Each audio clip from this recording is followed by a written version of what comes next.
अस्सलाम वालेकुम, मैं हूं अदनान आदिल और आप सुन रहे हैं मेरी video report Adnan Adil journalist. आज हमारा मौजू है भारत में हालिया दिनों में होने वाले हंगामे और अग्निपथ का शोर कि अग्निपथ क्या है और इस पर हंगामे क्यों हो रहे हैं। दोस्तों, भारत में फ़ौज में भर्ती का नया तरीक़ाकार मुतारिफ़ कराया गया है जिस पर भारत के नौजवान सरापा एहतजाज हैं और वहाँ पर पुरतशद्दुद एहतजाज किया जा रहा है। अब तक ज़्यादातर उत्तर प्रदेश, तेलंगाना और बिहार सूबों में हंगामे हुए हैं। इस स्कीम के मुखालफिन और अपोजिशन जमातों की जानिब से पीर के रोज़ हड़ताल की गई जिसे भारत बंद कहा गया।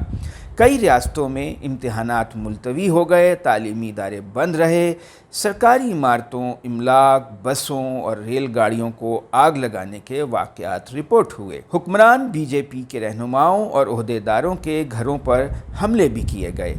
एहतजाज की वजह से 300 से ज़्यादा ट्रेनों की आमदोरफ्त मुतासिर हुई, यानी वो मुकर्ररा वक्त पर चल नहीं सकीं या बिल्कुल बंद रहीं। उत्तर प्रदेश के बलिया ज़िले में इंतज़ामिया ने अगले 2 माह के लिए दफ़ा 144 नाफिज कर दी है। बिहार के 15 अजला में इंटरनेट की फराहमी बंद कर दी गई है। सैकड़ों नौजवानों को गिरफ़्तार कर लिया गया है, उन पर मुकदमे दर्ज कर लिए गए हैं और कई पुलिस एहलकार नौजवानों से तसादुम में ज़ख्मी हो गए हैं। दोस्तों, भारत में फ़ौज की मजमूई तादाद 14 लाख है और हर साल 60,000 फ़ौजी रिटायर हो जाते हैं। लेकिन अब भारत सरकार ने फ़ौज में भर्ती का नया तरीक़ा मुतारिफ़ कराया है। उसे अग्निपथ का नाम दिया गया है और उस पर गैर मुतवक्का तौर पर शदीद एहतजाज किया जा रहा है। अग्निपथ क्या है? तीनों मुसल्लह अफ़वाज में 17 साल से 23 साल तक के नौजवानों को सिर्फ 4 साल के लिए भर्ती किया जाएगा। यानी इस स्कीम के तहत जो भी फ़ौज में भर्ती होगा वो रिटायरमेंट तक के लिए, तवील मुद्दत के लिए नहीं होगा, बल्कि ज़्यादातर लोग सिर्फ 4 साल के लिए भर्ती किए जाएंगे। 4 साल बाद उनमें से 25% को तवील मुद्दत के लिए फ़ौज में रखा जाएगा, बाकी 75% को पेंशन दिए बगैर फ़ारिग कर दिया जाएगा। इस स्कीम के तहत 90 दिनों के अंदर तकरीबन 40 से 50 हज़ार नौजवानों को अफ़वाज में भर्ती किया जाना है। 6 माह ट्रेनिंग दी जाएगी और फिर 3.5 साल की उनकी मजमूई सर्विस होगी। इसके लिए काबिलियत मैट्रिक या FA रखी गई है और तनख्वाह इंडिया के 30,000 से 40,000 रुपये, जो पाकिस्तान के डबल से भी ज़्यादा बनते हैं क्योंकि उनका 1 रुपया हमारे तकरीबन 2.5 रुपये के बराबर है। इसकी वजूहात क्या हैं? इतवार के रोज़ इंडिया के वज़ीर दिफ़ा राजनाथ सिंह की रिहाइशगाह पर इंडिया की तीनों मुसल्लह अफ़वाज के सरबराहों का इजलास हुआ। इजलास के बाद लेफ्टिनेंट जनरल अनिल पुरी ने मीडिया को ब्रीफिंग दी और अग्निपथ जारी करने की वजूहात बयान की। अनिल पुरी जो हैं वहाँ के अफ़वाज के तर्जुमान हैं। उन्होंने बताया कि मुस्तक़बिल की जंगें रिवायती जंगें नहीं होंगी बल्कि टेक्नोलॉजी की जंगें होंगी। जंगों में अब टैंक नहीं चलाने पड़ेंगे बल्कि ड्रोन्स को कंप्यूटर से कंट्रोल करना है। हमें वो बच्चे चाहिए जो स्मार्टफोन और कंप्यूटर्स के पहले से माहिर हों। मुस्तक़बिल में ड्रोन टेक्नोलॉजी, सॉफ्टवेयर्स, रोबोट और क्वांटम कंप्यूटर्स की जंग होगी, ये उन्होंने कहा। और अब हमें यानी इंडियन फ़ौज को इसका तवाज़ुन ठीक करना है, यानी वो इंडिया की फ़ौज को मॉडर्नाइज़ करना चाहते हैं, चीन की फ़ौज की तरह जदीद बनाना चाहते हैं।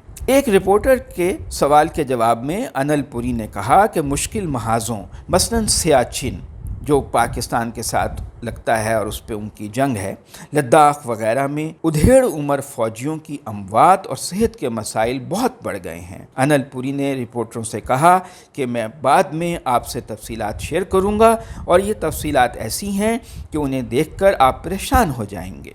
उन्होंने तीसरी वजह ये बयान की कि कौमी ख़जाने पर फ़ौजियों के पेंशन का बोझ बहुत बढ़ गया है, उसे कम करना है। ज़्यादा से ज़्यादा आबादी को फ़ौज का हिस्सा बनाना भी इस स्कीम का मकसद है ताकि इंडियन कौम में कौमी जज्बे को उभारा जाए और फिर उन्हें माशरे का हिस्सा बना दिया जाए। यानी 4 साल वो फ़ौज में रहें, उसके बाद वो माशरे में दूसरे काम अंजाम दें। फौजी तर्जुमान अनिल पुरी ने यह धमकी दी कि अग्निपथ के खिलाफ मुजाहरों में शिरकत करने वाले नौजवानों को इस स्कीम के तहत भर्ती नहीं किया जाएगा, बल्कि नाअहल तसव्वुर किया जाएगा और सख्त वेरिफिकेशन के बाद ही भर्ती की जाएगी। अग्निपथ स्कीम के ऊपर इंडिया के साबिक फ़ौजी अफसरों ने भी बाज़ एतराज़ात किए हैं। उनका कहना है कि इससे इंडियन फ़ौज का ढांचा कमज़ोर होगा, कौमी सलामती पर संजीदा नौयत के असरात मुरतब होंगे, पाकिस्तान और चीन का मुकाबला करना इंडियन फ़ौज के लिए मुश्किल हो जाएगा। उनका कहना है कि पैसा बचाना अच्छी बात है, लेकिन ये दिफा की कीमत पर नहीं होना चाहिए।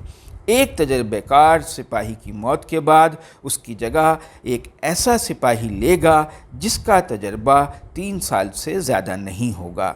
अगर अग्निपथ स्कीम पर अमल किया गया तो उनका ख्याल है कि इससे इंडियन फ़ौज की तबाही हो जाएगी। ताहम अग्निपथ स्कीम को सपोर्ट करने के लिए भारत के सिविल इदारे, कारोबारी कंपनियां, बैंक भी सामने आ रहे हैं। अग्निपथ के खिलाफ हंगामों के बाद फ़ौज का इमेज बचाने के लिए सिविल इदारे, कारोबारी कंपनियां, बैंक, कारपोरेट सेक्टर, इन सब ने मुतहर्रिक होकर बयानात जारी किए हैं। मुतअद्दिद सिविल सरकारी महकमों ने अग्निपथ स्कीम से रिटायर्ड जवानों को तरजीही बुनियादों पर भर्ती करने का ऐलान किया है। कारपोरेट सेक्टर यानी जो निजी शोबा है, बड़े कारोबारी इदारों पे मुश्तमिल, उन्होंने भी कहा है कि वो रिटायर्ड जवानों के लिए ट्रेनिंग प्रोग्राम्स मुरतब करेंगे, उनका इंतज़ाम करेंगे और उनको मुलाजमतें देंगे। भारत में काम करने वाली 85 सनतों ने मुख्तलिफ मुलाजमतों और इंटर्नशिप्स का ऐलान करते हुए कहा है कि ये फ़ौज से 4 साल बाद रिटायर होने वालों के लिए मखसूस होंगी। कई बैंकों ने रिटायर्ड जवानों के लिए कर्ज़े देने का ऐलान किया है। हायर एजुकेशन के इदारों ने रिटायर्ड जवानों के लिए आला तालीम के मौके देने का ऐलान भी किया है। तो जनाब, आपने इंडिया में होने वाले हंगामों और फ़ौज की भर्ती के नए मंसूबे पर मेरी वीडियो रिपोर्ट सुनी। अब आप मेरे चैनल को सब्सक्राइब ज़रूर कीजिएगा।